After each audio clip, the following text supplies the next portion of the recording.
Welcome to today's episode where we delve into the fascinating story of a man who had a near-death experience.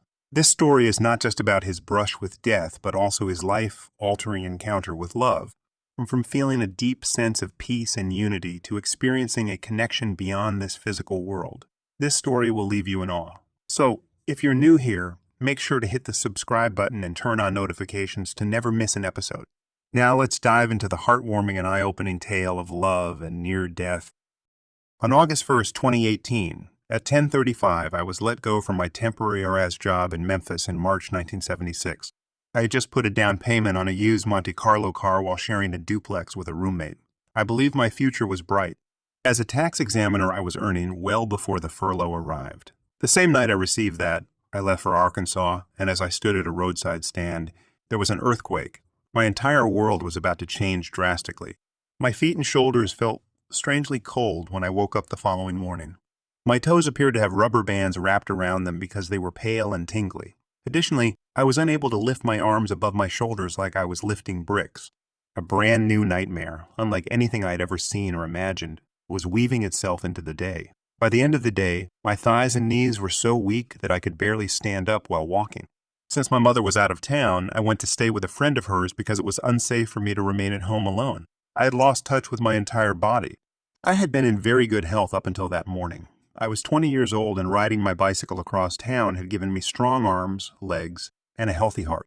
The following evening, I tried to get out of bed to use the restroom, but instead fell to the floor and was unable to get up. The woman I was staying with was unable to lift or assist me. To get me off the ground, we had to call my brother. By that time, I was a scared little boy. To the furlough from my job at the ERS, I had neither insurance nor a source of income. My mother had borrowed a wheelchair for me on the third day because I was unable to walk or stand. When my brother arrived, he helped me get out of the car and into the neurologist's office. The doctor examined me while wearing a shocked expression on his face.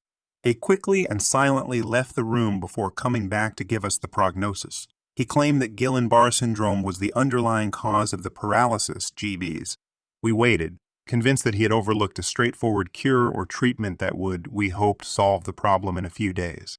I was in intensive care 2 days later, and on the verge of becoming completely paralyzed from the top down. My body would not budge, but my mind was alert. I quickly became wary of the endless days spent under the IQ's constant lights and the restriction on visitors. I started to feel restless and worried about what might happen. One day I was given a drink of water by a nurse and I choked.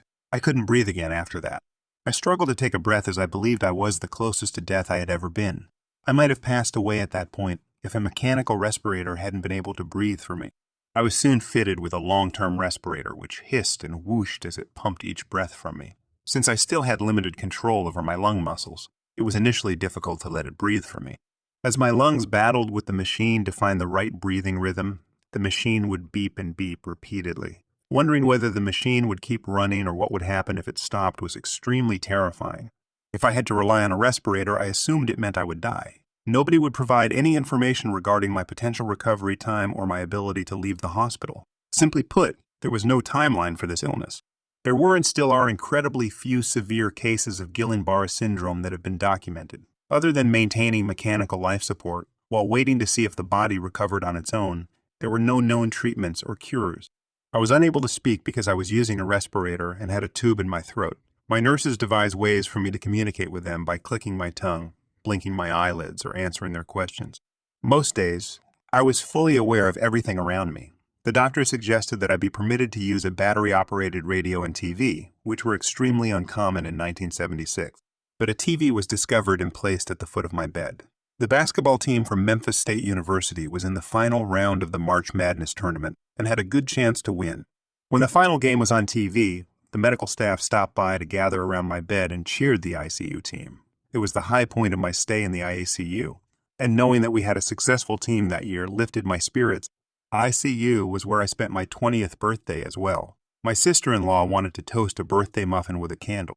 With all the oxygen around us in the ICU, the match was down on the matchbook and ready to strike when an alert nurse yelled, "Stop!" Without the candles, we still had a celebration. All the more reason to smile that day. On 2 occasions, the medical professionals warned me that I was very close to passing away. Even though I couldn't move my muscles, I was taking a lot of pain medication because I couldn't explain the intense nerve and muscle pain I was experiencing.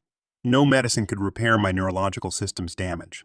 In spite of regular chest pounding from respiratory therapists, I developed several cases of pneumonia. For the majority of the paralysis-related symptoms, there were no great magic cures or medications. The next thing that happened was that I very clearly saw an angel of death hovering over my bed. It was a faceless figure, and it was dressed in a brown hooded robe like a monk. I was so frightened that I thought my spirit had jumped out of my body. My body and all the tubes were below me when I all of a sudden found myself floating above my bed, looking down at my lifeless body. Then I recall being in a pitch black space with a light shining down from above and only being able to make out Jesus' white-robed knees, legs, and feet. I always think of the woman in the Bible who used her hair and tears to wipe Jesus' feet. I was there. I experienced the greatness of unwavering love, which swept over me like a tidal wave. I experienced an unparalleled sense of tranquility. Before or since the experience, I have never felt that much love or peace within my spirit. Jesus gave me the option to stay with him or to go back to my immobile body and carry out my purpose for God. Up until that point, I didn't feel like I had done much for him. I wanted more than anything to please Jesus and God. My first experience with God came while I was a preemie and spent the first 10 days of my life in the hospital being cared for by nuns and Franciscan monks.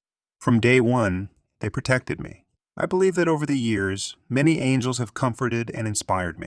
When I returned to myself, it was June 1976. All the information the IQ nurses had about what transpired there was that I came close to passing away a few times, a faith healer from the DOC. Church and my minister at the time then came to pray over me. After going 3 months without feeling anything in my torso, I would feel all warm and tingly when they held their hands over me. A few weeks later, I started to move, so I moved on to a rehab center. My legs started moving after 3 months, at which point I was discharged from the intensive care unit and placed in rehabilitation. When doctors and nurses didn't think I was still in excruciating pain when other patients, like stroke patients, had no feeling, it was one of the most agonizing aspects of rehab. In my wheelchair, learning how to maneuver, I spent the majority of the 3 months of therapy. Every part of my body was hypersensitive to any touch, and any movement of the body had to be learned all over again. After a while, I figured out how to write with my right hand again, stand up, and eventually walk again despite having non-functioning toes and ankle muscles that gave way when I tried to turn. I also eventually learned how to talk without the respirator. My ankles, feet, and toes hurt a lot and had muscles that were permanently weakened, despite the fact that they appeared normal. Although I was extremely grateful to be able to get out of the wheelchair and walk again after rehabilitation therapy, other parts of my lower half of my body were affected. Additional muscle control and nerve conduction loss occurred in small quantities, enough to last the rest of my life. People today still look at me in disbelief when I explain my partial disability, as if I'm making up my damaged body and my need for flexibility at work and social gatherings. I've learned to walk more slowly and to make accommodations so that I can try to appear normal when I walk. Whether we are young or old, this is where we all struggle with the emotional pain and sense of loneliness that frequently accompany physical loss. Now, if you're ready for more heart-wrenching and thought-provoking stories, we invite you to check out our latest video,